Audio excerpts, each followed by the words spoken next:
After a dominant win over Boise State, Notre Dame's push for the college football playoffs continues as they host an NC State team that's hungry like the wolf for their second-ranked win of the season. The stage is set, and we've got plenty to discuss right here on Shamrock Sports.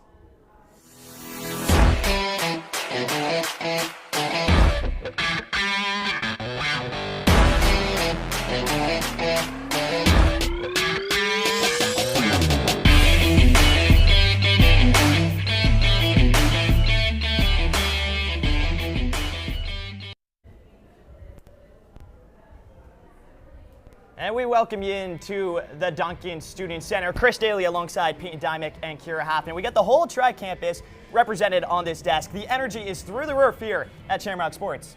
Yes, super excited to talk all things NC State with you, Chris. Yeah, super excited to be here. Yeah, it's going to be a great game tomorrow as Notre Dame hosts an NC State team that's 4-2 on the season. They do have a big ranked win over Virginia, but they've also lost to an unranked Virginia Tech team who have since fired their head coach. And because of this, many around the country are calling this a trap game for the Irish. Curious to see what your guys' level of concern is for tomorrow. So I genuinely believe that since their first two losses on the season, the Irish cannot have a trap game. They've been in playoff mode ever since, with one loss meaning the end of the season. Not actually, but to Irish fans, because that means that we wouldn't go to the playoffs. Now, in terms of NC State, in the beginning of the year with their reports, they did look like a trap team. They have amazing offenses coming back, especially riding off the back of quarterback CJ Bailey. Now, on top of that, they also have Anthony Carter Jr. He is their most experienced offensive player, playing in 1,773 career snaps. On top of that, they also have big players coming back like Caden Fordham and Sean Brown. Now, Fordham did suffer a season-ending injury, however, he is back healthy and ready to play for the Pack.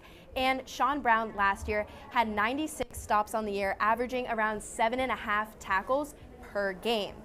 But since those reports came out, there has been some regression of NC State. You know, like you were saying, they lost to Virginia Tech and they lost to Duke. Those were big chances for NC State to put up big numbers, and they didn't do that. They also are coming off of a morale-boosting win against Campbell, which does help them a little bit, and that does help skew some statistics for them. And right now, they're allowing their opponent about 28 points per game. That is one of the stats that was skewed by that Campbell game. However, they are also allowing their opponents to convert on 48% of their third downs. They also missed 14 tackles against the Virginia Tech team. Respectfully, NC State is a highly ranked program. How do they do that against a team such as Virginia Tech? I'm not fully sure. It might be because they're having injuries with their safeties. However, it's not fully disclosed. However, their coach, Dave Doeren, is very optimistic. He's honestly looking for just 2 wins in the back half of the season to put them into bowl game contention. And honestly, I think that the Wolfpack could do that and get into a bowl game for the end of the year. So Peyton, you're more skeptical about this being a trap game. Kira, how about yourself? Hate to be the pessimist here, but I'm starting to look at this game as a trap game. Now, as you said, NC State is 4-2, 1-2 in ACC play.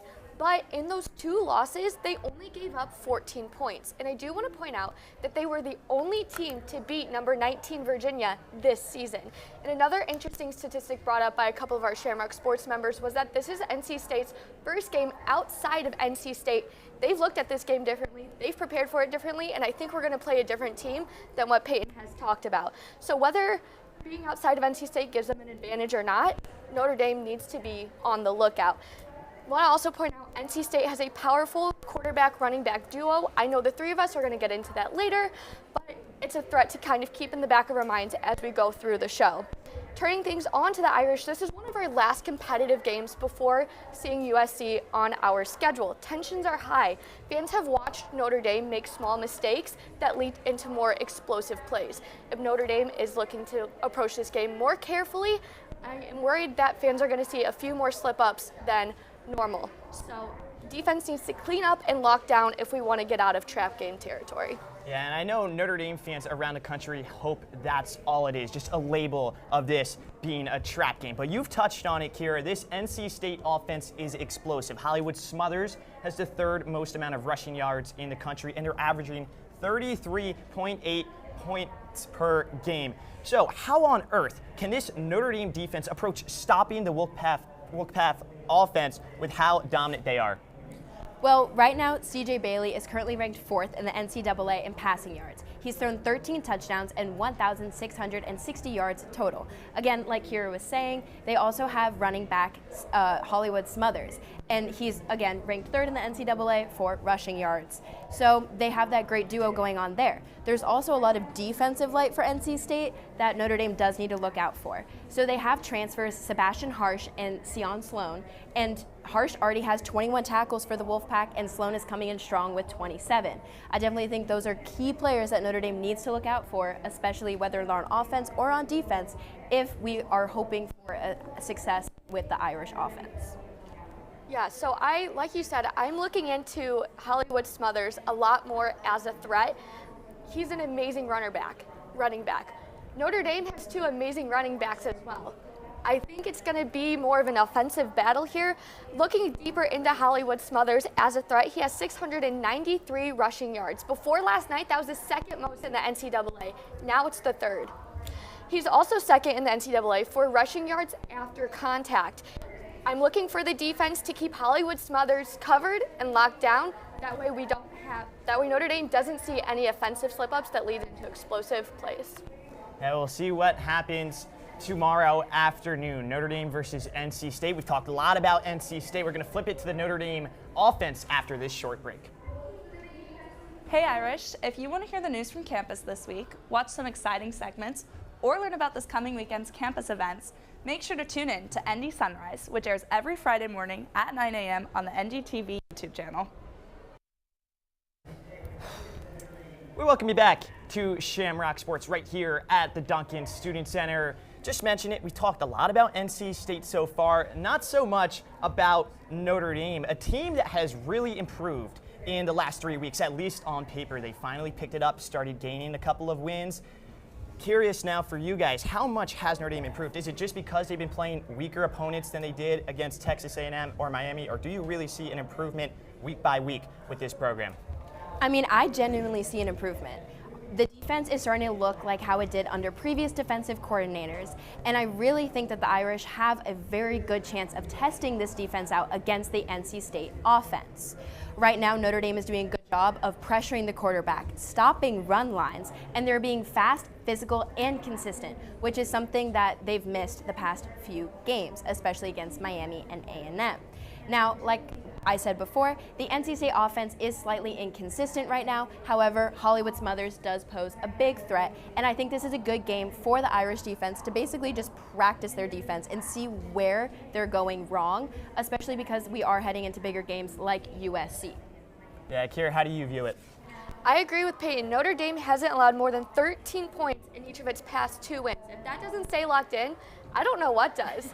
The Irish have really honed in on their defensive skills, and I'm going to look more here at the coaching standpoint. Coaches have seemed to figure out the personnel that works for the Irish. In the beginning of the season, we saw a lot of use out of safety, Jalen Stroman. That's where the Irish saw a lot of those explosive defensive slip-ups. You see me saying that a lot because that's been this theme of the season. Notre Dame has looked to Tay Johnson a little bit more so far. He's played 55 snaps in the Boise State game, while Jalen Stroman only had 20. They're, with coaches favoring Tay Johnson, a little bit more. It sounds like the coaches have figured out what to do, how to do it, and things are going well. Now, the defense has certainly gotten better in the past few weeks, but the offense against Boise State, only 28 points. That is half that of their performances, 56 points against both Purdue and Arkansas. Does the offensive production from last Saturday concern you at all moving into tomorrow's game? I'm going to let Peyton talk a little bit more about offensive production. I'm looking more into player health. This is Jaden Greathouse's 2nd game out in a row. This is where we're looking for Will Pauling to step up. Against Boise State, he had 2 passes for 43 yards and a 19-yard touchdown. If the Irish want to dominate on offense, Will Pauling needs to step up. Nickelback Devontae Smith is also out, and 3 O-linemen are out as well. With this O-line thinning out, I'm quite worried about the overall health of the offense. We rely on our offensive line to stop those explosive plays and to create holes for quarterback CJ Carr and Jeremiah Love and Jadarian Price to do their thing. Fans have watched those three do their thing all season. Fans want to keep watching them do it. Therefore, the O-line needs to get back and healthy, or those younger players need to step up and throw aside that they have less experience and really dig into their skills. And we'll see if the O-line can do just that.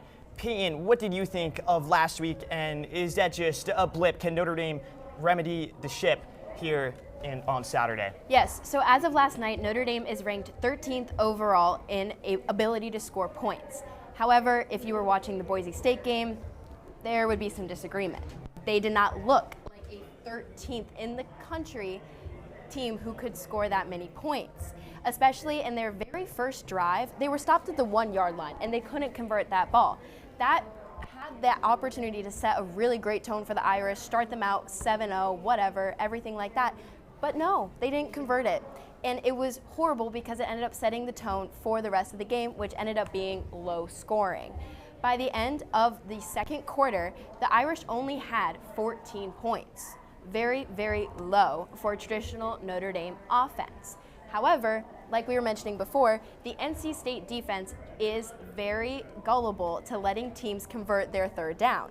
So if that's the case here, the Notre Dame offense shouldn't have an issue converting against the NC State defense. However, again, any given Sunday, they could be better at defense or the Irish could get significantly better at converting. It's really just up to the game.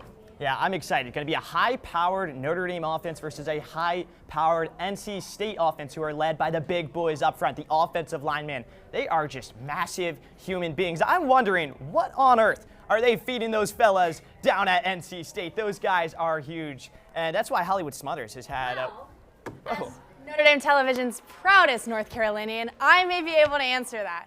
Hey guys, I'm McKenna Andrew, and today we have a very special surprise NDTV segment. Notre Dame Television tries North Carolina barbecue. Oh, wow. This is great. I was not expecting this, but thank you, McKenna. Of course. You know, I take any opportunity to talk about North Carolina. And I don't know if you guys knew, but North Carolina, we take our barbecue very seriously. We're not having hamburgers and hot dogs at the barbecue. When we're selling those barbecue plates down at the Knights of Columbus at the Ruetzen Club, we're smoking the hog, we're slaughtering the chickens, we're taking it seriously down here. So today I have prepared some pulled pork for you guys with 3 different types of North Carolina barbecue sauces. Hey. Does anyone know the difference in North Carolina barbecue sauces? Alright. So we got 3 schools in the research triangle. 3 schools. Oh yes, it's not with the schools. Okay. It's more with like the regions. So we have our Eastern North Carolina barbecue sauce. This is about Raleigh, where NC State is located, over, and this is a vinegar-based sauce. Okay. And then we have our Southern North Carolina / Upper South Carolina. We get down into that low country area there. That is a mustard-based sauce. And then Kira is actually holding our Western-based sauce, or Lexington style, as you might hear it called, and that is a tomato-based sauce. So if you guys want to try it, let me know what you think. I did prepare it myself. So hopefully we'll see if it lives up to North Carolina barbecue. Let's do it. It was made in the Scholastic office, right? Yes. Okay. Yes. There we go. Yes. Can I have a little nibble here? So Chris is eating the Eastern style. Peyton's eating the Southern. I like it, McKenna. This is really good. Yeah. I want to dig in some more. This is really good. But I also want to dig in to the radio call this Saturday. WVFI Sports. Ben Rohrer is on the call. So we're going to eat this as we take a quick break. And then on the flip side, I'll be talking to Ben about the game this Saturday. Here at Shamrock Sports, I pride myself on knowing a lot about, well, sports. And I mean all sports. I think some of the people around the office have started to lose their touch a little bit. Have you been reading up on any lines for the Texas U18 badminton tournament this weekend? Absolutely not. What? No, what? You don't think the boys from El Paso got a good shot at it this year? I have no idea what you're talking about. Dude, you got to figure it out, man. Come on. We do this. Murph, just the guy I was looking for. Okay, so you think Mo Kabasi can go back-to-back in the Yemen camel jumping this year? I'm thinking about sprinkling a few bucks on it. What are you talking about? Mohammed Kabasi? Come on, man. I thought you knew. Dude, no one in this office. Are we serious? Kira. Hey. Okay, as a Michigander, I want your opinion on this. Michigan cherry pit spitting contest. You like Lisa Fitzgerald at all? What's that? Well, you live there. You don't know the Michigan cherry pit spitting? I don't know what you're talking about. I'm so sick of this club.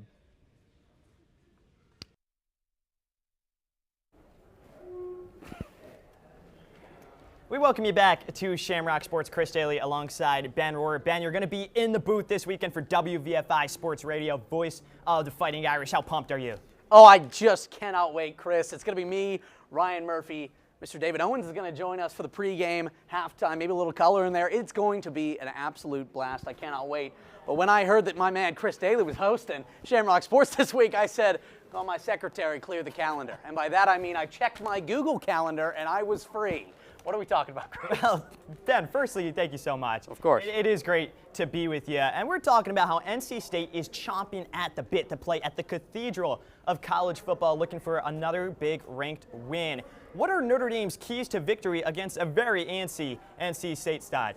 I'll give you 3 keys here, Chris. The first one, obviously, as Kieran Payton did an amazing job earlier talking about Hollywood Smothers, I'm not going to harp on that. You know that he's an amazing player. But I'm going to look at the Irish side of the ball there. On the defensive side of things, I'm looking at Bryce Young to step up and really take a leadership role for this Irish defense. This is a guy who has a sack. He's got 2 tackles for loss. He's really coming into his own as the season progresses here. But a statistic that really excites me, as Kira said, Hollywood Smothers second in the nation in yards after contact. Bryce Young, 100% tackle success rate this season, yet to have a broken tackle on him. I'm really excited about that stat. That gets me going, right? That really fires you up, and that is a matchup I'm going to want to keep an eye on while I'm up sky high in the press box. And then my next, we'll get to this later, but you got to let CJ Carr spin the football. I mean, there's just so much to talk about there, but I'll leave that there for now. And then if you're the Irish, this is my third and final key here. You got to win the turnover battle. This is an Irish team that's +5 in the turnover margin so far, 16th in the nation right now, doing really well there. They're going to have to keep that up. They cannot allow NC State to get those big plays on their home turf if they're going to want to win this game.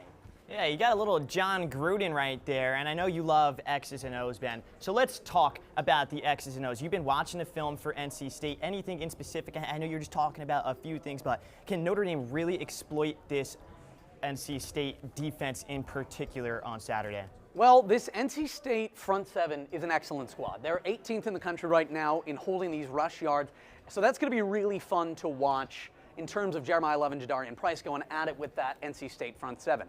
But that's not what you asked, Chris. You asked, what can the Irish exploit this Saturday?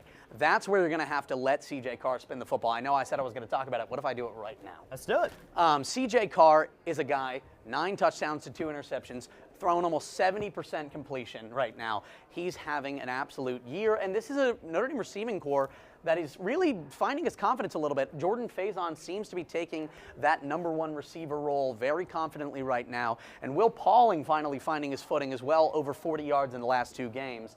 After what was decidedly a little bit of a slow start for a guy that is a captain on this team. But this NC State secondary, they rank 110th in the nation in medium length plays.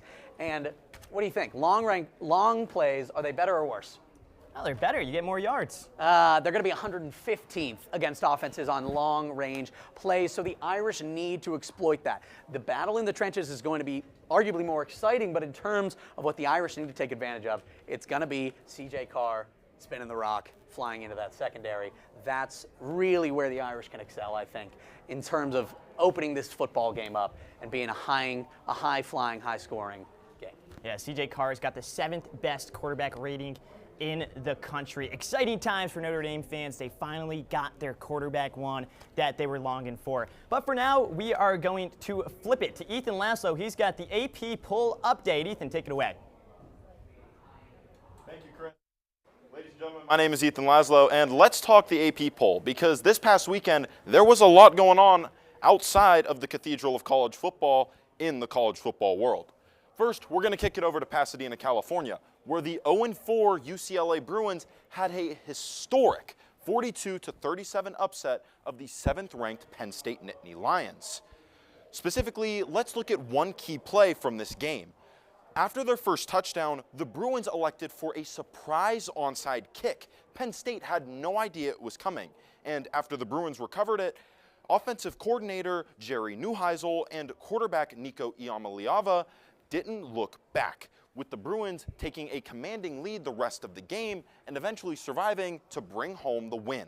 This upset is so historic that we haven't seen one like it in 40 years. Specifically, an 0-4 team has not upset a top 10 team since 1985, when once again the 7th-ranked BYU Cougars fell to the 0-4 UTEP Miners. As for another top 10 upset this past weekend, we go over to the Swamp, where the Florida Gators took down the 9th-ranked Texas Longhorns. A key play in this game, a blocked punt by the Gators that got them a safety. From there, the Gators would hold the lead the rest of the game, with quarterback DJ Lagway throwing for a season-high 298 yards and 2 touchdowns, while the Gator defense accounted for 6 total sacks, one of them clinching the game. As for some other games around the college football world, number 14 Iowa State fell at unranked Cincinnati 38-30. Number 10 Alabama handled business at home against number 16 Vanderbilt, while number 3 Miami went into Tallahassee and took down the Florida State Seminoles, which brings us to this AP poll top 25. First of all, we can see some good news for Notre Dame. Miami took the number 2 spot from the Oregon Ducks, while the Texas A&M Aggies took the number 5 spot from the Oklahoma Sooners. In addition, the Texas Tech Red Raiders move up to number 9, their highest ranking since 2008. Also, every single team ranked from 14th to 19th moved up 5 spots from their ranking in last week's poll, including Notre Dame, who jumped up from 21. Also, we can see 2 group of 5 teams in this week's poll. Memphis, who is the first bowl-eligible team in the country this year at 6-0, and USF, who returns to the rankings for the first time since losing to Miami. We can also see that Vanderbilt, Iowa State, and Florida State remained in the rankings, while Penn State and Texas are nowhere to be found, making this the first time since 1986 that 2 top 10 teams dropped out of the AP poll in the same week. Now, let's look forward to this weekend. First of all, the game of the week. Indiana, unranked number 7, visits undefeated number 3 Oregon. This game has Big Ten implications and college football playoff implications. Another key Big Ten matchup, top-ranked Ohio State visits number 17 Illinois. A little stat to note here. Illinois has actually won the past 4 ranked matchups between these 2 squads. Some other key games around the country. Florida looks to build off of last week's momentum as they visit Texas A&M. Alabama looks to keep their momentum going as they visit undefeated Missouri in a key SEC title picture game. In addition, we have the Red River Showdown, where Oklahoma looks to continue building their resume for both the SEC title and the college football playoff against a reeling Texas Longhorns squad. But finally, the most important game for Notre Dame fans this week outside of Notre Dame NC State is Michigan going to USC. If USC can take down Michigan in this game, it would more than likely earn them a spot in the AP poll going into their matchup next week with the Notre Dame Fighting Irish, which would be a key opportunity for the Irish to earn a ranked win in a schedule that realistically will not grant them another opportunity to do so before they have the chance to get into the college football playoff. Well, that's all the time that I have this week, ladies and gentlemen. I'm Ethan Laszlo, and now we're going to kick it back over to Chris, who's with Tyler Reedy to talk some Notre Dame hockey. Chris? Thanks so much for the breakdown, Ethan. Tons of movement happening in and around college football. The same can be said for college hockey, especially right here at the University of Notre Dame. At the end of last year, longtime head coach Jeff Jackson retired, paving the way for new coach Brock Sheehan to take his place. With that, we welcome in the voice of Irish hockey, none other than the great Tyler Reedy, joining us from Tempe, Arizona, ahead of the Irish's first clash of the season against Arizona State. Tyler, thanks so much for joining us. Yeah, glad we could make this work for year 2 of the virtual hockey conversation. We're at Mullet Arena right now, getting ready for the non-dresser state ahead of game 1 of the regular season, the Brock Sheehan era tonight against 15th ranked Sun Devils. So very exciting time around Notre Dame hockey to welcome in a new era of the program here out west. Yeah, well, you said it. It's a new era of the program. What are the anticipation levels looking like right now within the locker room? Yeah, very exciting for sure. The team's coming off an exhibition victory last week against the NTDP. It was a 5-2 win on the road. You're not necessarily looking at win-loss for that type of action in the exhibition. More looking at how the team is coming together, some individual performances to highlight as well. But I really like the speed and the pace this team can play with. They're very well conditioned. It's been a focus for Brock Sheehan throughout the summer, and the staff, the team has been very public about the perspective that this is a new playing style for Notre Dame. They're going to be able to get up and down the ice. They're going to be able to generate more offense than they have in the past. And it's going to be a very exciting and intriguing brand of hockey to watch. And it could be put to the test for all we know against not only a number 15 Arizona State team here this weekend, but number 8 Quinnipiac is also in this icebreaker tournament field as well. So the Irish could very well draw them coming up tomorrow evening. But we'll see how it goes here tonight. Yeah, tons of talent, especially with all of these other programs. But Notre Dame, they did keep their main core, Danny Nelson, Cole Knuble, and tons of players coming back from last season. What's the ceiling for this team, especially as they are in a loaded Big Ten conference? Yeah, I think a lot of depends on those returners, starting not only with those 2 centers in Knuble and Danny Nelson, 2 NHL draft picks who really led the offense as far as returners go last year, but on the back end too. This is a defensive core that I think is really underrated in terms of what it brings back. About 4 or 5 of the 7 guys who were mainstays on the blue line last year are back in 2025-26. And then the netminder, Nicholas Kemp, is going to get the nod here tonight, and he's a guy who has a lot of potential. Didn't really get a chance to have his season, get grounded the way he wanted to last year as a freshman with some of the runs Owen Say went on early in the season and then late into postseason play. That's a guy where he can make a big jump from year 1 to year 2 as a Big Ten goaltender. The Irish really raised their ceiling. But up front as well, you've got a really intriguing freshman, I think, on each of the 4 lines, at least to start the season.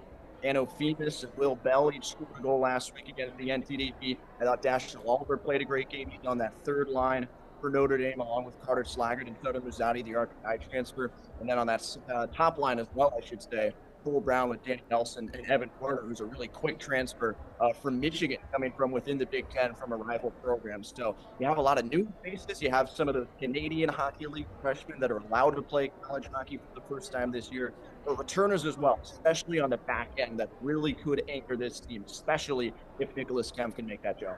And you said it's going to be an interesting year of college hockey, especially with all those new rules with Canadian hockey and then a new coach here at Notre Dame. Tyler, thanks again for joining us. We're going to take a short break on Shamrock Sports, and we're going to be back for Game Picks and Shambookie right here at Shamrock Sports. Welcome back. The Irish are off to a white-hot start this season. Kira, what have you liked so far? I think the offense has looked great so far. I think the defense can get a little bit better. Wow. I mean, if they find footing like this, we'll be in great shape for the midseason. Yeah, I mean, welcome to the show, Molly O'Malley of the Irish dance team. Come on.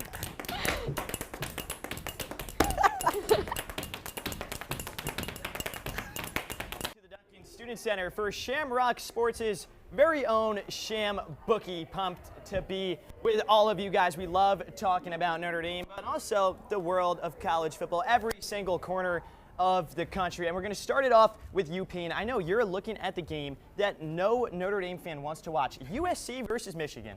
Yes. So right now, USC is currently ranked the 3rd most scoring offense in the NCAA, whereas Michigan is currently unranked. However, on the opposite end, Michigan is currently ranked 15th, one above Notre Dame, whereas USC is unranked. These two did face off last year in Ann Arbor, Michigan, with Michigan beating USC. However, this year there's a little bit more behind it. Both teams currently come in 4-1. If USC wins, this means that they could go to the playoffs. If they don't win, that puts them really behind the 8 ball, and they'll have to change some things around for the rest of the season. Now, on top of that, Michigan is traveling across 2 time zones. And a little fun fact, since the 21st century started, Michigan has played 11 games where they travel across 2 time zones. They've only won 1 of those games. Now, the USC quarterback is extremely consistent and used to playing under the pressure of the Coliseum in college football. However, the Michigan quarterback, being a freshman, can he handle that pressure? I don't think he can. I think the Trojans are going to beat the Wolverines this weekend. Notre Dame fans, big USC fans this weekend, for sure. Great game to watch. Notre Dame does play USC later in the season. Important to know. Now, for me, I think you guys are all going with the power schools. I'm going for the gritty FCS football Never in doubt. action. You always were. Monmouth versus Towson. Monmouth Hawks, my hometown team. I live about 10-15 minutes away. My brother is a graduate. They are 8.5-point underdogs. That is absurd. They lost to Charlotte by a touchdown. Now, Charlotte is an FBS school. They've also put up like 40 plus in just about every single game. They also sent John Gruden. We spoke about him a bit earlier. A piece of merch, and the next team to do that, they sent Gruden a package, was Notre Dame. Just a little fun fact for you all. But I do think that Monmouth will cover the spread. It's going to be a great game against Towson. Now, Kira, what are you looking at this week? I'm taking things down south here, looking at Bama versus Mizzou. Alabama has always been a dominant program. Looks like they're on the up and up, and they're gaining their footing on the season, rolling with the tide. I like that right there. And Ben, how about yourself? My pick this week is an absolute hater pick. I'll be honest. I'm from Pittsburgh. I've been a Notre Dame fan my entire life. I am not a Pitt guy. I am not a fan. They picked up a huge win. Well, it's not, in stature, it's not a huge win, but in point spread it was. Over BC last week, really, really murdered them there. They go down to Tallahassee this weekend for a ranked Florida State team, and I think they get killed. The spread is 10.5 for Florida State. Florida State covers. Make you some money, save you some time. Pitt's going to blow it. Okay, well, we'll see what happens there. Those are some bold words from you, Mr. Rohr. It's a hater pick, I'll be honest. Yeah, well, we've covered college football. Now let's hone back in to Notre Dame versus NC State. It's a big game this week. Notre Dame, of course, has 2 losses. They can't lose. There is no wiggle room. So Fighting Irish versus the Wolfpack. Peyton, what are you thinking? I'm thinking it's going to be a high-scoring Irish game and maybe a high-scoring NC State game. So I'm going with 41 Notre Dame, 17 NC State. I think that the Notre Dame defense, again, like I said, this will be a big tester for them, seeing if they can stop the offense. In the off chance that they can't, I think NC State will score some points. I'm saying around 17. And with Notre Dame, especially because NC State has had such an inconsistent defense, I think there's a high chance that they'll be able to continue scoring, score big, score a lot. Yeah, well, I think Chris Ash has turned it around defensively. They look a different team, a different unit against Boise State. I got the Irish winning 38-10. Jeremiah Love, Jadarian Price. We haven't said it yet on Shamrock Sports. They're nicknamed the Fleet. I think the Fleet is going to sail into Saturday, and they are going to dominate. 38-10 Notre Dame. Kira, how about yourself? I'm feeling the Irish again this week. Give me 35-14. I want to see the Irish struggle just a little bit, gain some confidence, and get a little more up and at them for heading into the rest of the season. And Ben, take us away. Well, I would be remiss if I didn't do one more shameless plug for WVFI Sports. Give a Google, WVFI Notre Dame. Click into the Sports tab. Myself, Ryan Murphy, David Owens, going to be in your ears all game long, and it's going to be a blast. Hope you all tune in. But for my pick, this is an Irish team that hates to play well at home. They really do. They don't like showing up at the Cathedral of college football. So I think, Hollywood Smothers finds a little bit of success early. I'm not going to pick the Wolfpack or anything. I'm not going to, be that guy this week on Shamrock Sports. I'll go 4 Irish across the board. But it's a little bit more Boise State-esque, 31-10. This is a trap game, but the Irish don't lose, but it's a little more disappointing than Irish fans maybe want. But the Irish come away with a comfortable victory nonetheless. Okay, so all Irish across the board. It is Notre Dame's weekend, at least as we are saying here on Shamrock Sports. Make sure to listen to Ben, Ryan, and David on WVFI, as well as Tyler tonight on Notre Dame Radio. Notre Dame hockey plays Arizona State. But that's it from us here at Shamrock Sports. We thank you so much for sticking with us today. And as always, go Irish.